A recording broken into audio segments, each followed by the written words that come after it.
এই পোর্টটা হচ্ছে। তো এটা কর্ণফুলী নদীর মতো নদীর ভিতরে না, এটা আসলেই বঙ্গোপসাগরের উপরে। এই জন্যই এটাকে চিটাগাং এটাকে বে টার্মিনাল বলা হচ্ছে, বঙ্গোপসাগরের বে।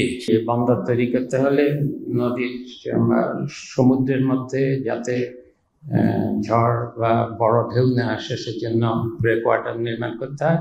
আর বন্দরের পিছন দিকের একটা পরিকাঠামো লাগে, এটাকে বলে বন্দরের হিন্টারল্যান্ড, মানে পিছনের দিক। এগুলা তৈরির প্রকল্প, এটা বিশ্ব ব্যাংকের সহায়তায় হবে। এই প্রকল্পটা বিশ্ব ব্যাংকের $655 মিলিয়ন ঋণ। আমাদের বিশ্ব ব্যাংকের এটা হলো 9,000 কোটি টাকা, আমাদের হলো 4,000 কোটি টাকা। এটা সময় লাগবে, 6 বছর বলা হচ্ছে।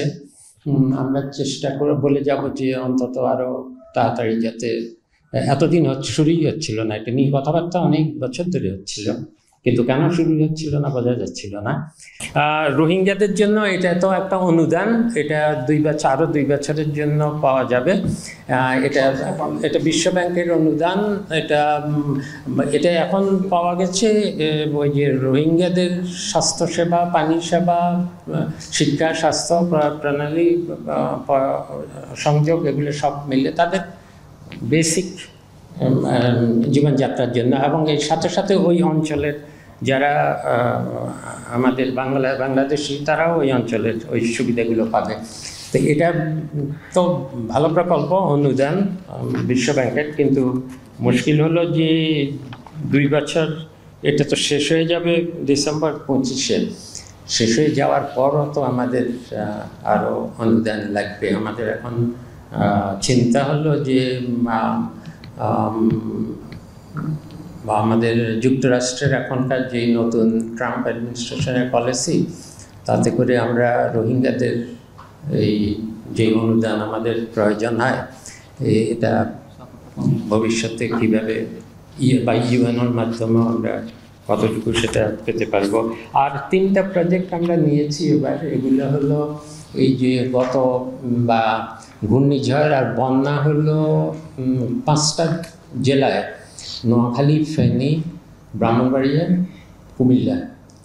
এগুলো তো কৃষকের ক্ষতি হয়েছে, তাদের অনেক উপকরণ নষ্ট হয়েছে, অবকাঠামোর অনেক ক্ষতি হয়েছে, এবং অনেক বাঁধ নষ্ট হয়ে গেছে বা ওগুলো আবার অন্যভাবে তৈরি করতে হবে, এবং রাস্তাঘাট, ছোটোখাটো রাস্তাঘাট অনেক নষ্ট হয়ে গেছে। আশ্রয়কেন্দ্র, যেমন এখানে কত হাজার পরিবার আশ্রয় নিতে হয়েছিল, কিন্তু আশ্রয়কেন্দ্রগুলো ভালো ছিল না, এগুলোকেও আবার পুনর্নির্মাণ করার প্রয়োজন হচ্ছে।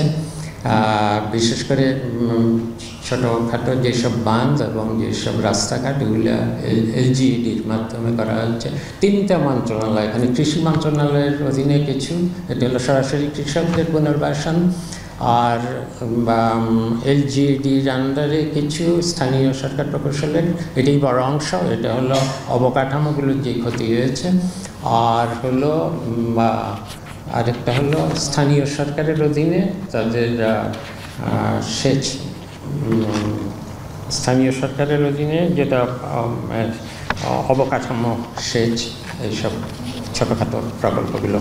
তিস্তা প্রকল্প, যেই পানি আসে ভারতের সহযোগিতা ছাড়া, এটা আসলে কি হবে? সত্যিকার আমরা যতটুকু পানি পাই সেটার পূর্ণ ব্যবহার কিভাবে করতে পারি? জলাধার কিছু নির্মাণ করা যায় কিনা, কিছু পানি আটকে রাখা যায় কিনা, এটার পূর্ণাঙ্গ কোনো পরিকল্পনা এখনো তৈরি হয়নি। একটা ভাষা ধরনের, মানে একটা নকশা ধরনের চীনের পক্ষ থেকে বেশ কয়েক বছর আগে দেওয়া হয়েছিল, কিন্তু এটাকে ঠিক প্রকল্প বলা যাবে না। কাজেই আমরা এখনো নীতিগতভাবে ওই জায়গাতেই আছি যে আসলে একটা প্রকল্প এখানে করা যাবে কিনা, যেইটুকু পানি আসে সেটুকুতে কি একটা ভালো প্রকল্প হবে কিনা, এবং সেই প্রকল্প যদি হয় তাহলে তখন প্রশ্ন উঠবে চীন নীতিগতভাবে সম্মত সেটা করতে, কিন্তু আগে তো প্রকল্পের ফিজিবিলিটি দরকার, আসলে কি সেই প্রকল্প সেই আকারে সম্ভব কিনা সেটা এখনও যাচাই করা হয়।